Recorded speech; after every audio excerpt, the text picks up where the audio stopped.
बालाघाट के माइल नगरी ग्राम भरवेली 10,000 से ज़्यादा जनसंख्या वाला ग्राम है। 8 जुलाई 2022 को नगरीय निकाय पंचायत चुनाव के साथ सरपंच और पंचों का चुनाव संपन्न हुआ था और ग्राम भरवेली में गीता अनिल बिसेन ने सरपंच चुनाव जीतकर ग्रामीण जनता से जो वादा किया उसको पूरा करने में कोई कसर नहीं छोड़ी। लेकिन उप सरपंच और कई पंचों की नाराजगी के चलते वाद विवाद चल रहा था। कुछ पंचों ने सरपंच के खिलाफ अविश्वास प्रस्ताव पारित किया था, लेकिन उप सरपंच और पंचों ने अपना विश्वास ही खो दिया। आज 25 जुलाई को बालाघाट तहसीलदार और पंचायत इंस्पेक्टर और पुलिस की चाक चौबंद निगरानी में अविश्वास प्रस्ताव पर मतदान कराया गया, जिसमें गीता अनिल बिसेन को ही जीत हुई। करके करोड़ों में बेचता है। भू माफिया चाहता था कि पंचायत भवन न बने, ये उस जगह पर उसका कब्जा हो, उसमें नाना प्रकार के केस लगाए। इससे हम लोग डरते नहीं है। जब तक किसी केस में फांसी की सजा न हो, गीता बिसेन का कहना है कि मुझे जेल जाने से भय।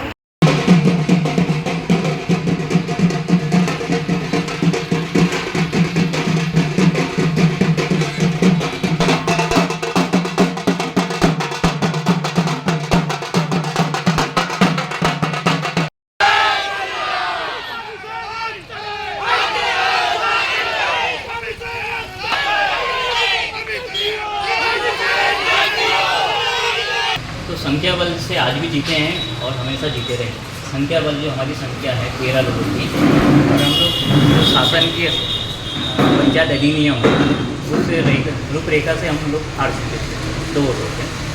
और मैं कहना चाहूँगा गीता अनिल बिसेन से कि आप भ्रष्टाचारी नहीं हैं, ईमानदार हैं, तो आप यहाँ बहुमत साबित क्यों करने नहीं है, जबकि आपके पास बहुमत है। आप भगोड़े सरपंच हैं, आपको बहुमत साथ में तो यहाँ पंचायत में आना था। यही कहना चाहूँगा कि दिल्ली के सरपंच के विरुद्ध में अविश्वास प्रस्ताव की कार्रवाई के लिए विधिवत विहित अधिकारी के माध्यम से सूचना जारी की गई थी, जिसमें मुझे तहसीलदार बालाघाट को पीठासीन अधिकारी नियुक्त किया गया था। कार्रवाई आज प्रातः 11 बजे यहाँ ग्राम पंचायत भवन में उपस्थित होकर के जो ग्राम पंचायत के सदस्यगण हैं उनको आहूत करके प्रक्रिया की गई, जिसमें उपस्थित सदस्यगणों से गोपनीय रूप से मतदान कराया गया एवं मतगणना की कार्रवाई करते हुए स्थिति से सभी सदस्यों को अवगत कराया गया है। लगभग कितने सदस्य उपस्थित हुए? आज 13 सदस्य उपस्थित रहे। इसके परिणाम की क्या प्रक्रिया रहेगी? इसके परिणाम के संबंध बताना चाहूँगा। पंचायत राज अधिनियम के तहत धारा 21 में वर्णित उपबंधों में परिणाम के परिप्रेक्ष्य में सारी स्थितियाँ स्पष्ट है। कुल सदस्यों की संख्या का जो हमारा 2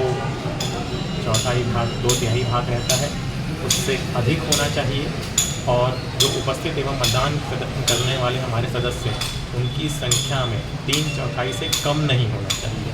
उक्त अनुसार मतगणना हमने पूर्ण करके सदस्यों को अवगत करा दिया है। यहाँ के कम पाई गई? केवल 13 ही सदस्य उपस्थित रहे। उसके अनुसार हमारी कार्रवाई का प्रतिवेदन विहित अधिकारी की ओर प्रेषित किया जा रहा है। बाकी सदस्यों का आना जरूरी होता है या फिर क्या रहता है? नियमावली के अनुसार इसमें गणपूर्ति हो या ना हो प्रक्रिया पूर्ण करनी होती, उसके आधार पर हमें कार्रवाई पूर्ण करेगी। देखिए, हमारी जीत हमारी गांव की जनता के कारण हुई है और मैं अपने जनता को ही सर्वोपरि मानती हूँ। और देखो, पंचायत में तो सरपंच और पंच के बीच में ऐसे होते रहता है, ऐसे यानी नाराजगी ये सब होते रहती, मगर हम पंचायत को अपना परिवार मानते हैं, पूरे गांव को अपना परिवार मानते हैं। तो इससे पहले भी ऐसा हुआ है, मगर हमने बैठ के उसको सुलझा के तो सब हमने सभी के वार्ड में काम भी करवाए और 3 साल में 72 काम हुए हैं। और सबसे बड़ा काम ये पंचायत भवन है कि आप देख ही रहे हैं। और ये कुछ हमारे गांव के जो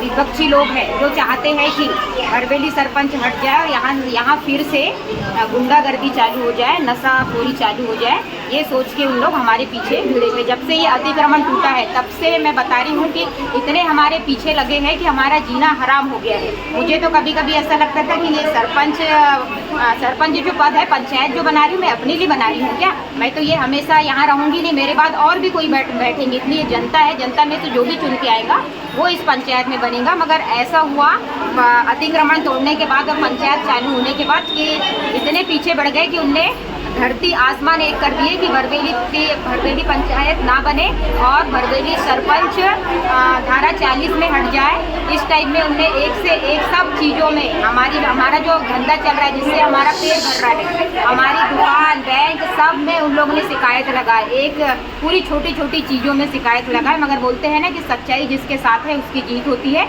और वो बालाघाट में भी पूरा हारे, वो जबलपुर हाई कोर्ट में भी हारे हैं और अभी शायद सिविल में जाने वाले हैं। वो कहीं भी जाए, जनता मेरे साथ है और सच की हमेशा विजय होती है। मैं यही कहूँगी कि मेरी जनता ने मुझे जिताई है। और हमारे जो यहाँ के भी पंच भाई साहब लोग हैं जो विपक्ष में गए थे, उनसे भी मुझे नाराज़गी नहीं है, क्योंकि वो भी हमारे बाहर के जो कुछ लोग हैं जो चाहते भरवेली में गुंडागर्दी हो, उन्हीं के बहकावे में आके वो गए हैं। और मुझे पूरा विश्वास है कि वो जरूर यानी पंचायत में आएंगे और हम सब मिलके फिर से मैडम 5 साल का कार्यकाल होता है, लेकिन तो देखो विकास तो यहाँ पे हुआ ही है, सबको दिख रहा है। बालाघाट जिले में भी हमारी भरवेली पंचायत का नाम आता है। और अब हमारा मेन जो काम था पंचायत वो बन गई है। इसके बाद जनता जो कहेंगी वही होगा, क्योंकि जनता जनार्दन है, उन्हीं ने मुझे जिताया है। वो जैसा कहेंगी हम वैसे ही करेंगे। उनके बारे में क्या ख्याल है? जो वो सुन ले कि अभी तक वो सोच रही होगी कि मैं एक महिला हूँ और महिला को हटा देगी, मगर मेरे साथ मैं एक थी। मेरे पीछे देखिए आप 500-400 महिलाएं इकट्ठा है, क्योंकि सबका कहना है कि हम अपने गांव में गुंडागर्दी नहीं होने देंगे। उसके लिए हमें जो भी करना पड़े हम करेंगे। और हम रोड पे आके जो असामाजिक तत्व आएंगे उनसे अब खुद करेंगे। अब हम पुरुषों को नहीं आने देंगे, हम महिला शक्ति दिखाएंगे और हम महिला आके उनका सामने से विरोध करेंगे। इसके लिए कुछ भी हो हम करने को तैयार हैं। और मैं भी उनसे यही कहूँगी कि अब जो समय है आपका वो दूसरे काम में दीजिए, अच्छा काम कुछ करिए, नहीं तो यहाँ पे आओगे तो अब तो आप खाओगे ही। ये मैं नहीं, पूरी मेरी जनता और मेरी मातृ शक्तियाँ कह रही है। ग्रामीण भारत टीवी के लिए बालाघाट से निकेश चंदेले की रिपोर्ट। खबरों में बने रहने के लिए ग्रामीण भारत टीवी को सब्सक्राइब कीजिए और बेल आइकॉन दबाना ना भूलें।